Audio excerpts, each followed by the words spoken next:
C'est un site légal, consultable par tous et soutenu par le gouvernement britannique. Aujourd'hui, mercredi 4 décembre, voici les enfants du jour proposés. Tamara, 5 ans, et Manuel, 3 ans. Ses frères et sœurs anglais sont décrits comme gentils, très propres, avec un goût prononcé du garçon pour les petites voitures. Ailleurs sur le site, de nombreux enfants à adopter, avec leur description. Olivia, 3 ans et demi, a bien failli se retrouver dans les colonnes d'enfants à adopter. Pourtant, elle n'est pas orpheline. Voici ses grands-parents et sa mère, Megan. Une famille normale et joyeuse de la classe moyenne anglaise. C'est une pile électrique. Ma fille ne s'arrête jamais, comme quand nous tous on était petits. Megan, la maman, présente un retard mental léger. Trop risqué pour les services sociaux qui ont décidé il y a 3 ans, alors que la maman était enceinte, de lui retirer sa fille dès la naissance pour la faire adopter. Les grands-parents prennent alors la décision de s'enfuir en Espagne, où la petite fille naîtra. Si on n'avait pas fait ça, Olivia ne serait plus avec nous aujourd'hui. Une autre famille de parents adoptifs avait même déjà été prévenue. Il leur avait dit « vous aurez une petite fille en février ».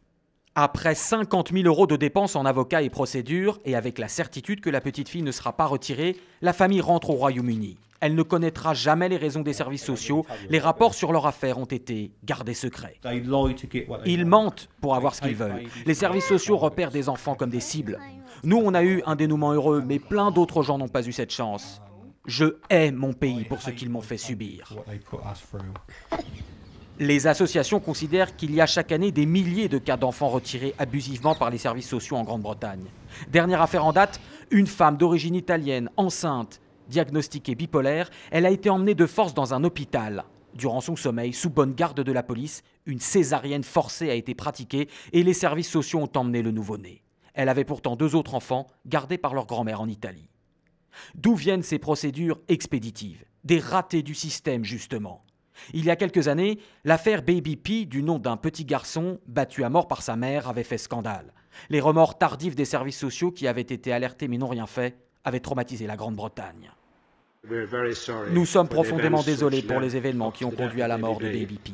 Mais depuis, la paranoïa et la fébrilité des services sociaux ont abouti au placement systématique d'enfants, même quand il n'y avait aucun signe de mauvais traitement.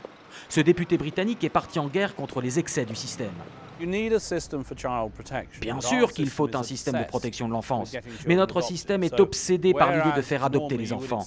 Là où normalement on chercherait à placer les enfants chez des grands-parents par exemple quand c'est possible, en Angleterre ici ce n'est pas le cas. Aujourd'hui, les services sociaux ont un quota d'enfants à adopter, à fournir par an, ce qui alimente, au dire des associations, le business des agences d'adoption britanniques.